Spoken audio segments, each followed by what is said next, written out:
Harde woorde. Ons lees vanmôre 2 Korintiërs 10 vers 1 tot 6.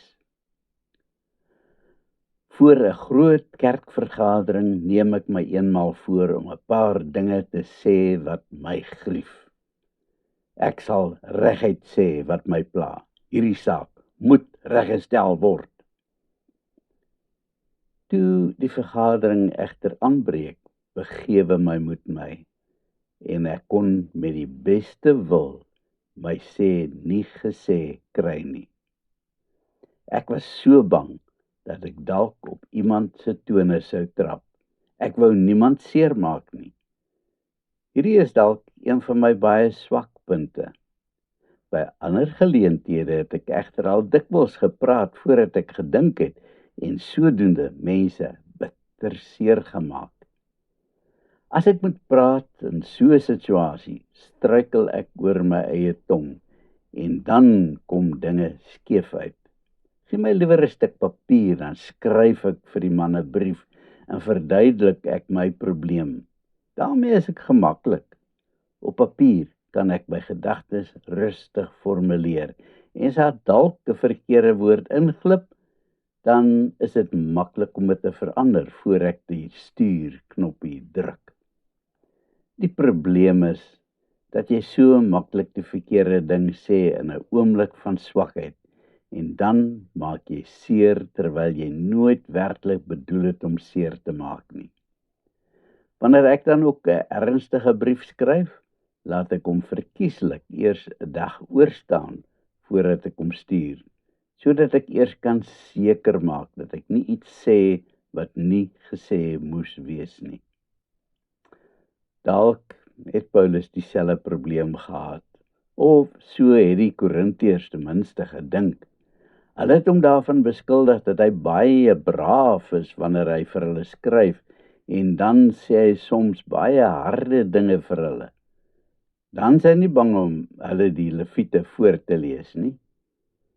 Wanneer hy hulle egter in die oë kyk, is hy so maak soos 'n lammetjie. Geen skewe of harde woord kom uit sy mond nie.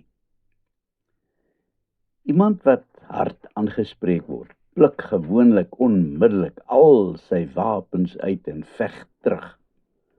Alwaar hy op daai oomblik kan dink is om homself te verdedig. En natuurlik is aanval die beste strategie van verdediging. Gewoonlik kom jy nêrens deur iemand hard aan te spreek nie. Harde woorde is nie die werk van die Heilige Gees nie, maar die produk van jou eie menslike denke. As jy met iemand wil praat oor iets wat hy verkeerd gedoen het, dan verg dit waarlik die wysheid van Salomo. Aanval is beslis nie die antwoord nie. Het jy al gesien wat gebeur met 'n kind as jy met hom raas?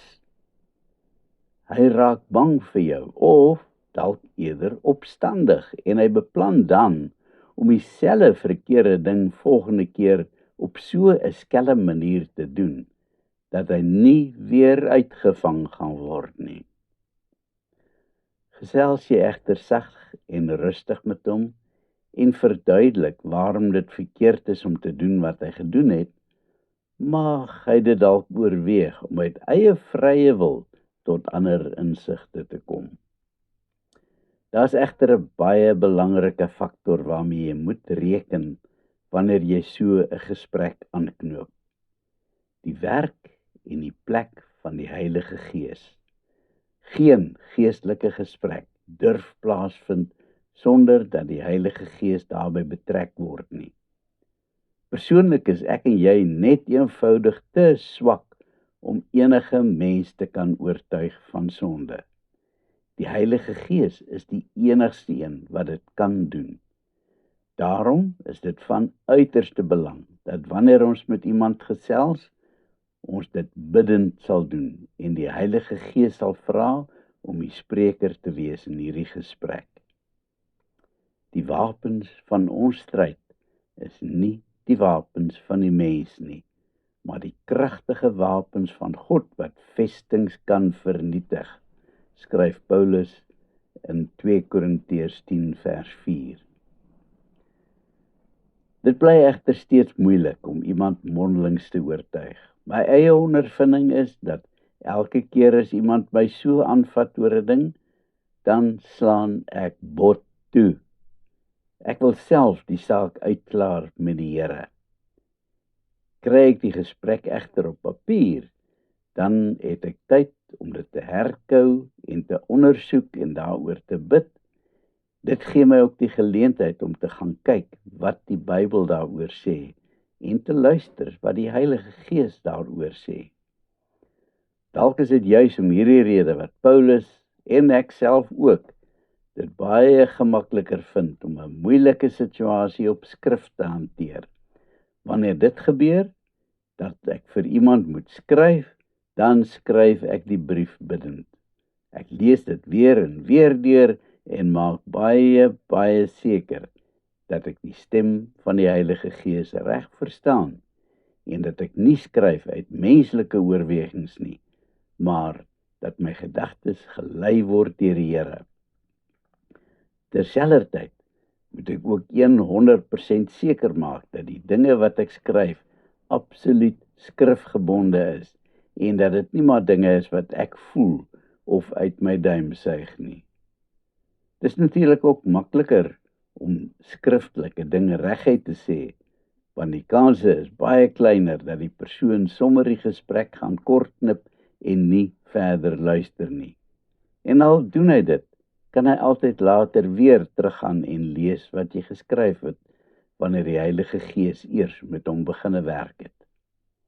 Natuurlik is die voordeel ook dat hy die boodskap oor en oor kan lees. En dan wonder jy waarom ek dagstukkies skryf. Die Here het my hierdie wonderlike geleentheid en metode gegee om met jou te kan praat, te kan gesels. En die bonus is dat jy kan reageer hierop en vir my terugskryf nadat jy dit herkou het. Ek dank die Here elke dag daarvoor. Kom ons bid. Dankie Here, dat U my die geleentheid gee om so met baie mense te kan praat. Help my asseblief om slegs te skryf wat U my beveel. Amen.